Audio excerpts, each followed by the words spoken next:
Assalamualaikum warahmatullahi wabarakatuh. Perkenalkan di sini nama saya Jumiana. Bapak dan Ibu boleh memanggil saya Ana. Saya bekerja di PT Mitra Nata Cipta Mulia, salah satu perusahaan yang bergerak di bidang pelatihan perpajakan dan juga melayani terkait dengan konsultasi perpajakan. Saya bersertifikasi konsultan pajak B. Saya juga menjadi instruktur di beberapa perguruan tinggi, instruktur brevet pajak. Saya juga menjadi instruktur in-house training di beberapa perusahaan yang bekerja sama dengan PT Mitra Nata Cipta Mulia. Saya juga menjadi seorang konsultan pajak, mendampingi wajib pajak, baik itu orang pribadi maupun wajib pajak badan, ketika mereka harus berurusan dengan pihak KPP. KPP itu adalah Kantor Pelayanan Pajak. Oke, Bapak Ibu sekalian, demikian perkenalan dari saya. Selanjutnya kita masuk ke materi PPh Badan.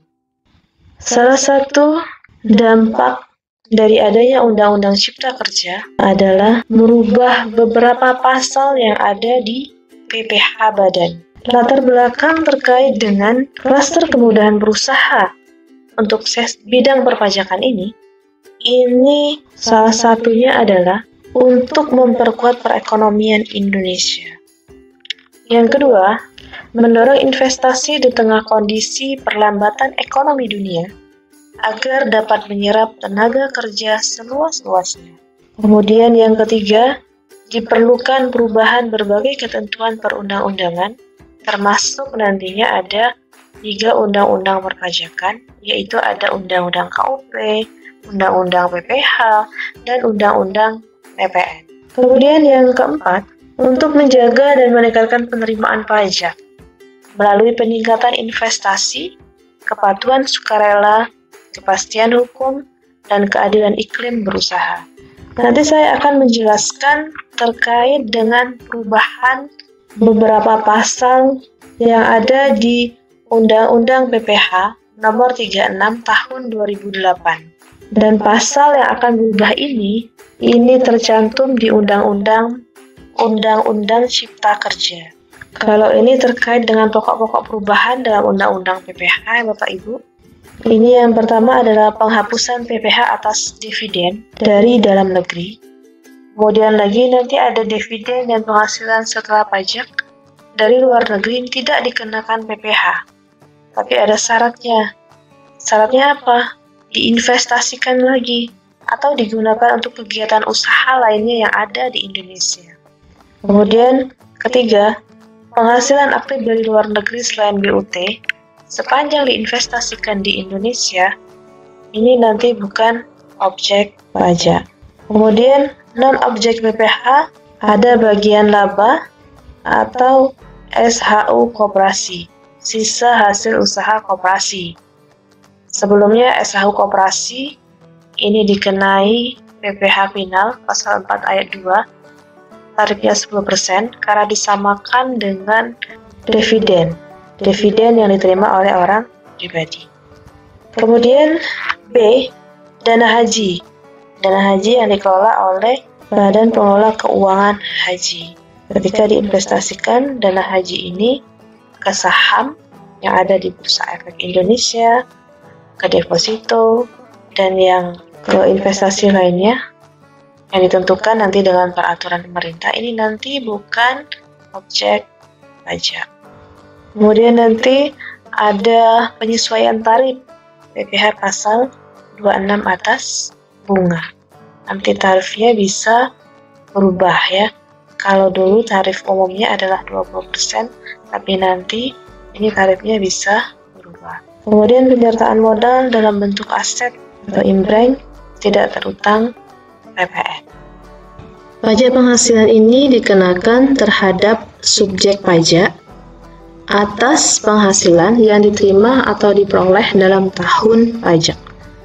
Jadi ada subjek, ada objek. Subjeknya ini terdiri dari ada orang pribadi, meliputi juga ada warisan belum terbagi, kemudian ada badan, ada bentuk usaha tetap. Kemudian ada objek penghasilan. Kemudian dari subjek pajak ini Ini nanti akan dibedakan lagi. Ada subjek pajak dalam negeri, ada subjek pajak luar negeri. Subjek pajak dalam negeri ini di pokok perubahan ya, diatur dalam Undang-Undang Cipta Kerja. Ini ada pasal 2 ayat 3 huruf A. Ini dijelaskan bahwa termasuk subjek pajak dalam negeri adalah orang pribadi, baik yang merupakan warga negara Indonesia maupun warga negara asing yang bertempat tinggal di Indonesia, berada di Indonesia lebih dari 183 hari dalam jangka waktu 12 bulan, atau dalam 1 tahun pajak ini berada di Indonesia dan mempunyai niat untuk bertempat tinggal di Indonesia. Kalau untuk poin nomor 2, ini bisa kita lihat keberadaannya dari paspor yang dia miliki. Hitungannya tidak hanya dari Januari sampai dengan Desember, tapi bisa juga pada saat dia datang pertama kali di Indonesia, itu berarti katakanlah Februari, maka Februari sampai dengan Januari tahun berikutnya itu dihitungnya jangka waktu 12 bulan. Jadi tidak harus Januari sampai Desember, tidak. Kemudian untuk yang poin nomor 3, ini dibuktikan dengan adanya kontrak kerja. Bisa jadi warga negara asing tersebut ini kewarganegaraannya misalnya dari Amerika, kemudian dia dikontrak oleh PT Waskita Karya, bekerja di Indonesia di PT Waskita Karya, katakanlah dari Februari sampai dengan 2 tahun berikutnya. Maka di sini dia dianggap sudah mempunyai niat untuk bertempat tinggal di Indonesia. Karena jangka waktu dia bekerja nanti di Indonesia, dia akan tinggal di Indonesia. Ini nanti akan panjang ya, akan lama. Oke, kalau di aturan sebelumnya terkait dengan orang pribadi ini tidak menyebutkan kewarganegaraan, tapi intinya sama gitu ya. Kemudian subjek pajak dalam negeri ini selain meliputi orang pribadi, ini ada warisan belum terbagi. Nah, warisan yang belum terbagi ini contohnya adalah kita punya klien tersebut usahanya adalah hotel plus dagang batik atas nama Tuan A.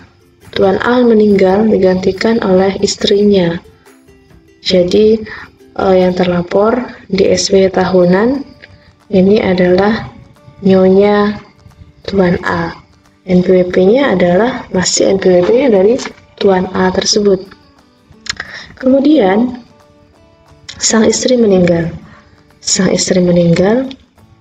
Warisan yang berupa usaha ini, ada usaha hotel plus dagang batik ini belum diturunkan ke anak-anaknya, belum dibagi ke anak-anaknya. Sehingga perlakuannya seperti apa? Perlakuannya dianggap dia masih subjek pajak atas warisan belum terbagi. Dia tetap wajib untuk lapor SPT masa PPh pasal 21 atas gaji karyawannya. Kemudian lagi dia itu nanti digantikan ahli waris, tapi SPT-nya, NPWP-nya namanya masih atas Nyonya Tuan A ini. NPWP Nyonya Tuan A. Nah, di SPT tahunan orang pribadinya nantinya di bagian PTKP ini 0. Jadi PTKP-nya 0. Kalau pada umumnya PTKP itu meliputi status wajib pajak. Untuk pribadinya PTKP 54 juta, kalau dia kawin ada tambahan 4,5 juta, tanggungan maksimal 3 itu 4.500.000 kali 3. Nah, kalau yang di sini ini PTKP-nya 0, sehingga pajaknya nanti akan lebih besar. Terkait dengan subjek pajak badan ini adalah sekumpulan orang dan atau modal yang merupakan kesatuan baik yang melakukan usaha maupun tidak melakukan usaha. Jadi sifatnya bisa profit oriented ataupun non profit oriented ya, atau bersifat sosial. Meliputi apa saja ini badan? bisa PT, CV, perseroan lainnya, BUMN, BUMD, firma, kongsi, koperasi, dan lain sebagainya ya. Meliputi juga ini bentuk usaha tetap. Nah, apabila dia disebut sebagai subjek pajak dalam negeri, maka badan tersebut ini didirikan atau dia bertempat kedudukan di Indonesia. Jadi ketika misalnya PT nih, PT tersebut misalnya PT Adijaya. PT Adijaya ini tentunya dia harus membuat akte pendirian PT Adijaya di notaris. Kemudian dia harus mengurus yang namanya NIB, nomor induk berusaha. Kemudian lagi akte notaris yang terkait dengan pendirian tadi, ini juga harus mendapat pengesahan dari Menteri Kehakiman ya. Kalau sekarang Menteri Hukum dan Perundang-undangan. Itulah yang menunjukkan bahwa badan tersebut memang berdiri di Indonesia dan bertempat kedudukan di Indonesia. Kemudian ini ada badan yang dikecualikan sebagai subjek pajak. Nah, kalau dia dikecualikan sebagai subjek pajak, nanti akan berbeda perlakuannya. Yang pastinya, dia tidak ada kewajiban untuk melaporkan SPT tahunan badan. Untuk yang poin pertama dan poin kedua, ini ada Badan Perwakilan Negara Asing, ini kedutaan besar. Jadi Indonesia mempunyai kedutaan besar di Arab Saudi. Arab Saudi juga punya kedutaan besar di Indonesia. Jadi ada azas timbal balik ya. Kemudian lagi ada organisasi-organisasi internasional yang ditetapkan dengan keputusan Menteri Keuangan. Syaratnya apa? Indonesia menjadi anggota dari organisasi tersebut. Kemudian dari organisasi internasional ini tidak menjalankan usaha atau kegiatan lain untuk memperoleh penghasilan di Indonesia selain pemberian pinjaman pada pemerintah yang dananya ini berasal dari iuran para anggota. Misalnya ada UNESCO, WHO, UNICEF, dan lain sebagainya ya. Nah, untuk yang 1 dan 2 ini, selain dia tidak menyampaikan SPT tahunan badan, maka dia tidak ada kewajiban untuk memotong pajak dari karyawan yang bekerja di organisasi tersebut ataupun di kedutaan besar tersebut ya. Jadi misalnya nih, untuk poin pertama, kedutaan besar Arab Saudi. Kedutaan besar Arab Saudi tentunya yang bekerja di sana tidak hanya orang Arab Saudi saja, tapi bisa jadi ada orang Indonesia atau warga negara lain. Maka kedutaan besar Arab Saudi yang ada di Indonesia ini tidak mempunyai kewajiban untuk menghitung PPh 21 karyawannya, memotong PPh 21 karyawannya, dan melaporkan SPT 21. Tidak ada kewajiban sama sekali. Jadi untuk yang bekerja di sana tidak ada potongan PPh 21. Tapi ada kewajiban lainnya. Kewajiban lainnya apa? Kewajiban lainnya dari sisi penerima. Ketika dia adalah warga negara Indonesia atau dia adalah subjek pajak dalam negeri, yang tadi sudah saya jelaskan ya, salah satunya adalah keberadaannya di Indonesia lebih dari 183 hari, ada niat untuk bertempat tinggal di Indonesia, maka dia wajib untuk mempunyai NPWP ketika penghasilannya sudah di atas kena pajak ya, di atas PTKP, penghasilan tidak kena pajak. Kemudian lagi dia wajib untuk lapor SPT tahunan orang pribadi, dilaporkan semua penghasilannya selama dia bekerja di Badan Perwakilan Negara Asing. Termasuk juga dengan natura yang dia terima, misalnya ada sembako ataupun ada diberikan naturan kenikmatan lainnya, maka semuanya dihitung nih. Penghasilannya gaji tambah natural kenikmatan, katakan total semuanya adalah 200 juta. Maka 200 juta ini nanti dilaporkan di SPT tahunan orang pribadi. Tetapi 200 juta ini nanti dikurangi dengan biaya pengurang, ada biaya jabatan, maksimal setahunnya ada 5 juta ya. Seperti kita menghitung PPh 21 ada biaya jabatan di situ. Nah, kemudian apabila terjadi kurang bayar pajak, artinya apa? Penghasilan netonya setelah dikurangi dengan PPKP ternyata masih positif, masih plus, maka silakan nanti dari orang tersebut untuk membayar sendiri pajaknya ya, menyetor ke negara sejumlah kurang bayar atas PPh tersebut. Oke, selanjutnya terkait dengan organisasi-organisasi internasional. Organisasi internasional ini dia tidak punya kewajiban untuk lapor SPT tahunan badan maupun PPh 21 ataupun 23 dan sebagainya. Terkait dengan penghasilan yang diterima oleh pegawai yang bekerja di organisasi-organisasi internasional ditetapkan oleh perusahaan Menteri Keuangan ini, dia ada pengecualian. Jadi ada suatu aturan tersebut resmi menyatakan bahwa penghasilan yang diterima dari organisasi-organisasi internasional ini, kecuali Badan Atom, kecuali dari organisasi yang bergerak di bidang atom ya, atau Badan Atom, maka penghasilannya ini merupakan bukan objek pajak. Jadi apa? Silakan dilaporkan SPT-nya di SPT orang pribadi, tapi di sisi penghasilan yang bukan objek pajak. Selanjutnya terkait dengan yang dikecualikan sebagai subjek pajak badan, yaitu unit tertentu dari badan pemerintah yang memenuhi kriteria. Yang pertama, dibentuk berdasarkan peraturan perundang-undangan yang berlaku. Kedua, dibiayai dengan dana yang bersumber dari APBN atau APBD. Ketiga, penerimaan lembaga tersebut dimasukkan dalam anggaran pemerintah pusat atau pemerintah daerah. Keempat, pembukuannya ini diperiksa oleh aparat pengawasan fungsional negara ya, diawasi oleh inspektorat, kemudian lagi ada BPK, Badan Pengawas Keuangan ya. Contohnya seperti apa? Ya, contohnya seperti pemerintah daerah atau kementeriannya, Kementerian Keuangan. Nah, mereka, badan pemerintah tersebut, ini tidak punya kewajiban untuk lapor SPT tahunan badan. Tapi mereka tetap mempunyai kewajiban untuk melakukan pemungutan dan pemotongan PPh atau PPN ya. Terkait dengan subjek pajak luar negeri, ini diatur dalam pokok perubahan yang terdapat di Undang-Undang Cipta Kerja.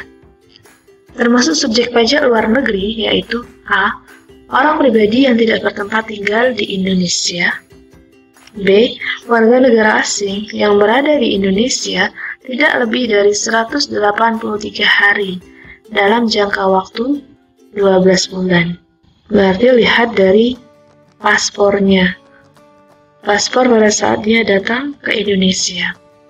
Pada saat dia datang ke Indonesia, katakanlah dimulai dari bulan Februari tahun 2020, maka dalam jangka waktu 12 bulannya yang dilihat adalah Februari 2020 sampai dengan Januari 2021. Apabila ternyata keberadaannya di Indonesia dari Februari sampai dengan Oktober itu sudah lebih dari 183 hari, berarti ini bukan lagi subjek pajak luar negeri, tapi nanti ini sudah menjadi subjek pajak dalam negeri. C. Warga negara Indonesia yang berada di luar Indonesia lebih dari 183 hari dalam jangka waktu 12 bulan, serta memenuhi persyaratan. Yang pertama, tempat tinggal. Jadi kalau misalnya nih ada WNI ini katakanlah namanya Andi ini dianya bekerja di Singapura, kemudian lagi tempat tinggalnya di Singapura, pusat kegiatan utama pekerjaan di Singapura, tempat menjalankan kebiasaannya juga di Singapura, status subjek pajak dia punya NPWP di Singapura, keberadaannya ini juga lebih dari 183 hari di Singapura, kemudian dan atau ini nanti ada persyaratan tertentu lainnya, yang diatur nanti dalam peraturan Menteri Keuangan. Tapi untuk peraturan Menteri Keuangan tersebut ini belum keluar ya. Nah, maka si Andi ini dia bukan lagi merupakan subjek pajak dalam negeri. Dia dianggap subjek pajak luar negeri. Sehingga apabila dia punya NPWP di Indonesia, maka silakan nih. Selama tidak ada penghasilan di Indonesia, karena tadi dia sudah ada di Singapura nih, maka untuk NPWP-nya nomor pokok wajib pajak bisa di-NE-kan, non-efektif. Konsekuensinya apa? Nanti tidak ada lagi kewajibannya untuk lapor SPT tahunan orang pribadi. Nah, untuk pengajuan NE ini nanti bisa melalui KPP yang bersangkutan ya, melalui surat pengajuan ke KPP yang bersangkutan. Oke. Bentuk usaha tetap adalah bentuk usaha yang digunakan oleh orang pribadi yang tidak bertempat kedudukan di Indonesia. Orang pribadi yang berada di Indonesia yang tidak lebih dari 183 hari dalam jangka waktu 12 bulan. Berarti ini subjek pajak luar negeri ya. Dan badan yang tidak didirikan dan tidak bertempat kedudukan di Indonesia untuk menjalankan usaha atau melakukan kegiatan di Indonesia. Dapat berupa tempat kedudukan manajemen, cabang perusahaan, kantor perwakilan, gedung kantor, pabrik, bengkel, gudang, dan lain sebagainya. Salah satu contoh bentuk usaha tetap yang ada di Indonesia adalah Yachiyo Engineering Co. Ltd. Ini perusahaannya berasal dari Jepang karena dia didirikan dan bertempat kedudukan di Jepang. Nah, di Indonesia ini merupakan cabang perusahaan ya. Merupakan cabang perusahaan. Di mana Yachiyo Engineering ini diminta oleh pemerintah Jepang yang telah memberikan bantuan pinjaman kepada Indonesia untuk proyek pembangunan sabodam yang ada di Merapi. Nah, Yachiyo Engineering ini merupakan salah satu kontraktornya yang ikut dalam pembangunan sabodam tersebut ya, dan dia memang ditunjuk oleh pemerintah Jepang.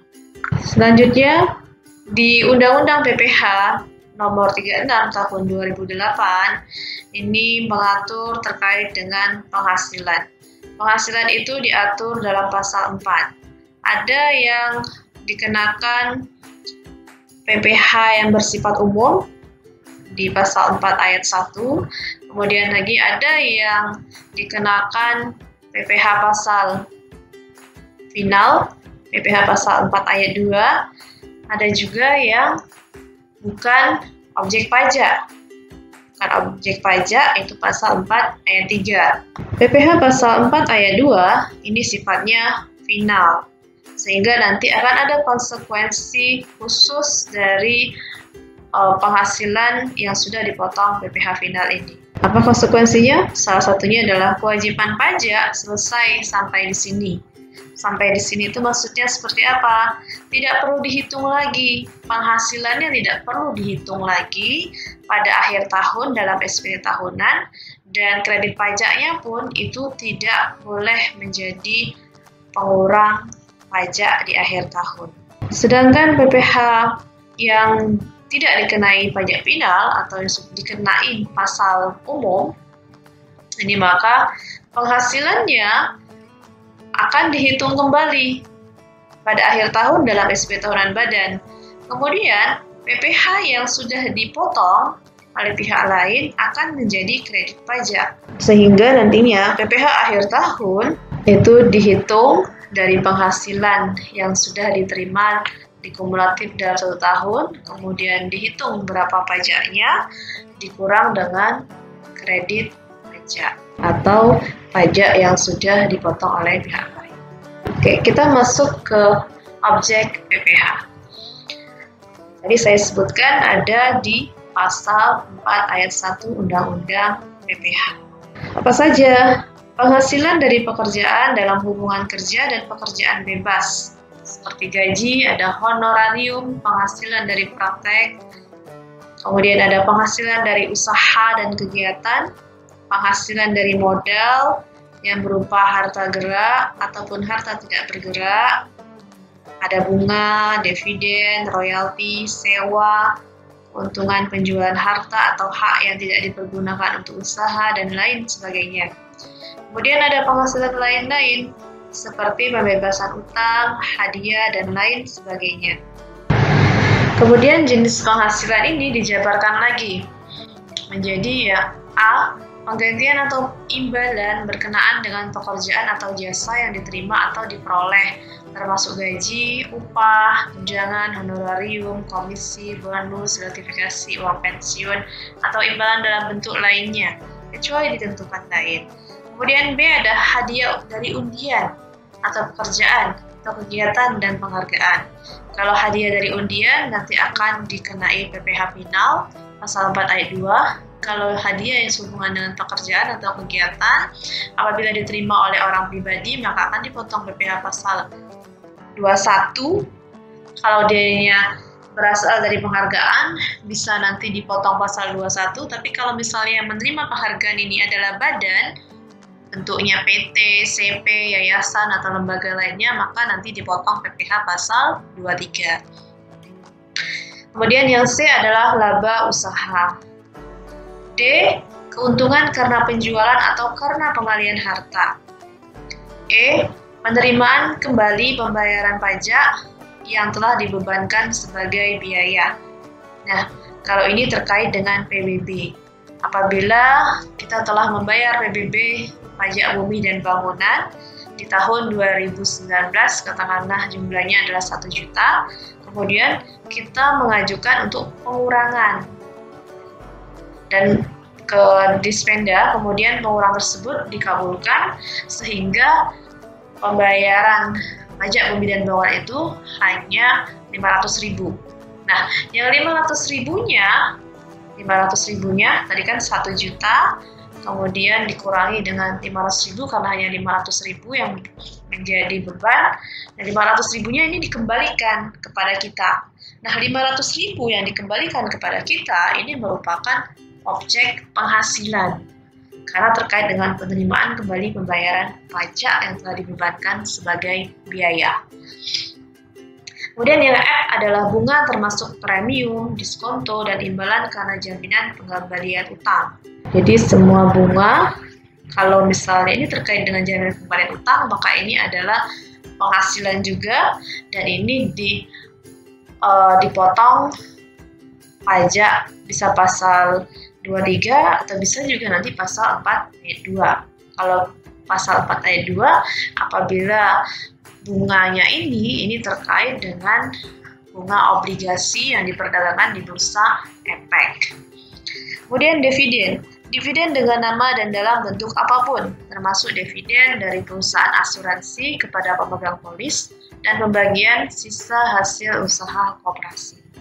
Nah, ini dipotong PPh pasal 4 ayat 2 ya. Ini tarifnya 10%. Royalti. Royalti ini bisa dari hak merek atau franchise. Nah, kalau ini dipotong nanti PPh pasal 23. Tarifnya nanti 15%. Kemudian I adalah sewa dan penghasilan lain sehubungan dengan penggunaan harta. Sewa ini nanti apabila kita menyewakan misalnya mobil untuk dirental dan itu merupakan usaha kita, maka nanti ini bisa mengacu kepada PPh pasal 4 ayat 2 karena dianggap sebagai usaha. Nanti bisa kena PPh Final ya, PP 23 0,5% dari omset. Atau kalau misalnya kita memilih untuk dikenakan PPh umum pasal 25, pasal 29 itu juga bisa nanti mengajukan surat pemberitahuan untuk penggunaan PPh umum tersebut. Kemudian selanjutnya adalah penerimaan atau perolehan pembayaran berkala. Selanjutnya adalah keuntungan karena pembebasan utang, kecuali sampai dengan jumlah tertentu yang ditetapkan dengan peraturan pemerintah. Ketika misalnya kita berhutang, kemudian utang tersebut dibebaskan lewat transaksi kita, maka utang tersebut yang bebas itu bisa menjadi objek pajak penghasilan. Tapi kalau misalnya kita berhutang misalnya terkait dengan KUR dari usaha rakyat sampai dengan jumlah tertentu, sampai dengan 100 juta, maka ketika kita tidak bisa membayar hutang tersebut dan dibebaskan oleh bank, maka nantinya itu bukan menjadi objek pajak karena dikecualikan. Kemudian keuntungan karena selisih kurs mata uang asing. Ini kalau misalnya kita bertransaksinya dengan menggunakan mata uang asing, maka ketika misalnya ada keuntungan selisih kurs diakui sebagai pendapatan, apabila ada kerugian maka itu boleh menjadi biaya kerugian karena selisih kurs. Kemudian selisih lebih karena penilaian kembali aktiva. Ini terkait dengan revaluasi aset. Misalnya bangunan itu kita ingin menaikkan nilainya, maka kita harus melakukan revaluasi. Nah, revaluasi ini merupakan objek PPh. Objek PPh pasal 4 ayat 2 terkait dengan selisih lebihnya. Nanti tarifnya adalah 10%. Kemudian premi asuransi. Premi asuransi yang dibayar oleh pemberi kerja kepada karyawannya itu juga merupakan objek pajak penghasilan. Bagi siapa? Bagi karyawannya. Nanti dipotong PPh pasal 21 ya. Kemudian iuran yang diterima atau diperoleh perkumpulan dari anggotanya yang terdiri dari wajib pajak yang menjalankan usaha atau pekerjaan bebas. Kemudian tambahan kekayaan neto yang berasal dari penghasilan yang belum dikenakan pajak. Selanjutnya, penghasilan dari usaha yang berbasis syariah. Imbalan bunga sebagaimana dimaksud dalam undang-undang yang mengatur mengenai ketentuan umum dan tata cara perpajakan. Ini misalnya apa? Ini misalnya ketika dalam restitusi perpajakan, kemudian lagi kita mendapatkan pengembalian dari kelebihan pembayaran pajak yang sudah kita setor ke negara, kemudian negara telat untuk mengembalikan kepada kita, telat dalam 1 bulan, maka dendanya adalah 2% kali nilai uang yang dikembalikan tersebut. Nah, 2% dari nilai yang dikembalikan tersebut, katakanlah jumlahnya adalah 10 juta. Maka 10 juta ini merupakan objek pajak penghasilan. Kemudian selanjutnya yang S adalah surplus Bank Indonesia. Oke, ini secara besar ya, secara garis besar gambarannya ada penghasilan secara keseluruhan. Dari penghasilan secara keseluruhan ini nanti di dalamnya ini ada yang sudah dikenakan PPh final sehingga konsekuensinya nanti tidak perlu kita hitung kembali penghasilannya akhir tahun, ataupun nanti kredit PPh yang sudah dipotong tidak boleh menjadi kredit pajak. Nah, selanjutnya yang kedua adalah ada penghasilan yang bukan objek pajak, sehingga berapa besar pun penghasilan yang kita dapatkan ini bukan objek pajak, jadi tidak akan dihitung pajaknya. Terkait dengan PPh final nanti diatur di pasal 4 ayat 2, ada juga nanti pasal 15, kemudian lagi ada pasal 19 ayat 1, ada pasal 21 ayat 1, ada pasal 22. Nah, kalau untuk yang konsekuensinya apa? Konsekuensi dari PPh final ini adalah penghasilan tidak digabungkan dengan yang dikenakan tarif umum, pajak yang dibayar dipotong tidak dapat dikreditkan, semua biayanya ini tidak dapat dikurangkan dalam menghitung penghasilan neto. Artinya apa? Semua biaya yang sudah keluar dari penghasilan yang sudah dipotong PPh final ini nanti dikoreksi fiskal positif. Penghasilannya dikoreksi fiskal negatif, biayanya dikoreksi fiskal positif. Ini jenis-jenis penghasilan dikenakan PPh final. Ini ada bunga tabungan, deposito, sertifikat Bank Indonesia. Ini kalau misalnya kita dapat bunga tabungan dari bank, maka nanti akan dikenakan tarif sebesar 20%. Tapi nanti ada syaratnya di pembahasan PPh pasal 4 ayat 2 untuk bunga tabungan ini apabila nominal saldo kita ini di atas 7,5 juta rupiah. Kemudian penjualan saham bursa. Penjualan saham di bursa ini juga dikenakan PPh final. Setiap kali kita jual saham di bursa, maka dari pihak bursanya akan mengenakan pajak sebesar 0,1% dari nilai transaksi penjualan. Kalau misalnya itu dijual oleh suatu perusahaan yang melakukan IPO, initial public offering atau penawaran perdana, maka nanti ada tambahan tarif sebesar 0,5% dari nilai saham yang ditawarkan tersebut. Kemudian bunga dan diskonto obligasi. Ini apabila obligasi tersebut itu diperdagangkan di Bursa Efek Indonesia. Maka ketika misalnya mendapat bunga atau diskonto dari obligasi, maka tarifnya adalah 15% bagi BPDN dan 20% bagi wajib pajak luar negeri. Selanjutnya adalah diskonto SPN. SPN ini adalah surat perbendaharaan negara atau surat utang negara dalam jangka waktu 12 bulan yang pembayaran bunganya itu melalui diskonto. Tarifnya adalah 20% dari diskonto. Kemudian transaksi derivatif berupa kontrak berjangka. Ini tarifnya adalah 2,5% dari margin awal. Pengalian hak atas tanah dan bangunan, ini tarifnya adalah 2,5% dari jumlah bruto. Sedangkan untuk perusahaan real estate yang mengalihkan rumah sederhana atau rumah sangat sederhana, tarifnya sebesar 1%. Sewa tanah dan bangunan, ini tarifnya adalah 10% dari jumlah bruto. Penghasilan jasa konstruksi, ini ada sesuai dengan kriteria usahanya, ada pelaksana, ada perencana, ada pengawas. Kemudian tarifnya ini juga bervariasi, ada yang 2%, 3%, 4%, ada yang 4%, 6%. Nah, tarif ini ditentukan oleh apakah perusahaan konstruksi tersebut ikut dalam suatu asosiasi. Kemudian ketika mereka mengikuti asosiasi, mereka akan dinilai kualifikasinya, apakah mereka masuk kualifikasi kecil, menengah, atau besar. Dividen yang diterima oleh wajib pajak orang pribadi, ini tarifnya 10%. Dividen ini apabila orang pribadi tersebut ini menyetorkan dananya ke dalam perusahaan perseroan terbatas dalam bentuk saham, kemudian menerima bagi hasil dalam bentuk dividen. Kalau koperasi, sisa hasil usaha itu sama seperti dividen, itu tarifnya adalah sebesar 10% juga. Uang pesangon dan tebusan pensiun, ini tarifnya kalau untuk pesangon, pensiun, tarifnya dimulai dari 0%. Pesangon sendiri ini sampai 25%, kalau pensiun 0% sampai dengan tarif 5%. Ini dikenai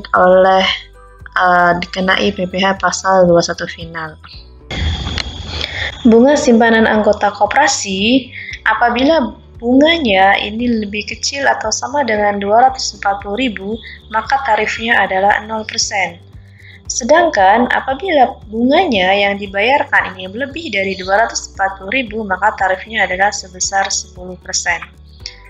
Hadiah undian tarifnya adalah sebesar 25% kali nilai hadiah yang diberikan. Penyalur, dealer, agen produk Pertamina dan Premix ini dipungut PPh pasal 22 oleh Pertamina dengan tarif sebesar 0,3% kali penjualan. Wajib pajak dengan peredaran bruto tidak melebihi 4,8 miliar setahun. Ini diatur dalam PP nomor 23 tahun 2018. Apabila omsetnya ini tidak melebihi 4,8 miliar, maka tarifnya ini adalah 0,5% kali omset per bulan. Kalau dulu ini diatur di PP nomor 46 tahun 2013, tarifnya adalah 0,1% kali omset tiap bulan. Demikianlah untuk pertemuan pada sesi kali ini terkait dengan materi PPh Badan. Kita akan lanjut lagi di sesi berikutnya, nyambung lagi masuk ke penghasilan yang bukan objek pajak. Salam sehat semuanya. Assalamualaikum warahmatullahi wabarakatuh.